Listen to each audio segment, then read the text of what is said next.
Salut les amis, bienvenue à tous pour le WOD du jour. Aujourd'hui, Tiger Balm, le baume du tigre. Alors, qu'est-ce que ça va être? C'est un WOD un petit peu plus long, 20 minutes.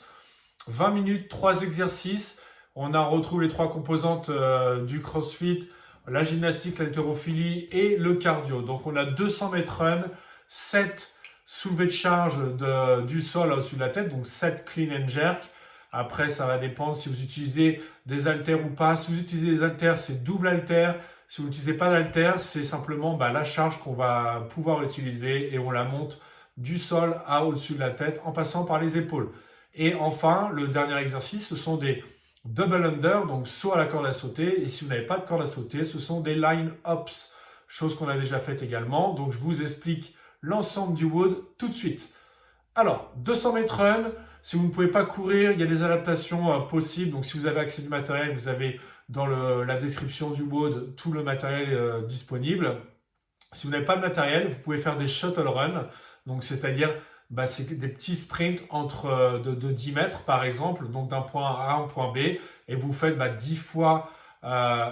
fois 10 mètres de sprint, et là vous avez vos 200 mètres de run. Si vous ne pouvez pas faire ça, et vous pouvez par contre sauter à la corde par exemple, mais vous pouvez très bien faire 50 DU pour remplacer ce run. Si vous ne pouvez pas sauter à la corde ou que vous ne voulez pas sauter à la corde parce qu'il y a déjà la corde à sauter, vous pouvez par exemple faire 20 burpees à la place du 200 mètres run. Voilà pour le run. Ensuite, les clean and jerk, comment ça va se passer? Si vous n'avez pas d'haltère, vous allez utiliser par exemple un sac à dos lesté.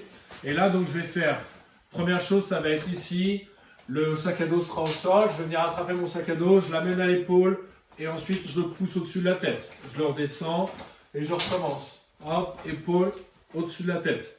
Ok, je vous montre ça de profil. Donc ici, comme d'habitude, quand je vais chercher quelque chose au sol, je positionne mon dos, donc je suis bien positionné, je fléchis mes jambes, j'ai un dos droit, je me redresse, je donne une extension de hanche pour monter mon sac à l'épaule, et ensuite je fléchis les jambes pour le passer au-dessus de la tête. Alors, ça va dépendre de la charge que vous utilisez, bien sûr. Vous pouvez très bien le monter en une fois. L'idée, c'est que la charge vous oblige à d'abord vouloir le poser aux épaules, puis au-dessus de la tête. Ok? Donc ça, vous avez 7 répétitions à faire. Ça peut être un sac à dos, ça peut être n'importe quoi. C'est 7 répétitions à faire. Voilà pour ce deuxième exercice. Et enfin, le troisième exercice, ce sont les line-ups. Ou les double under, bien sûr.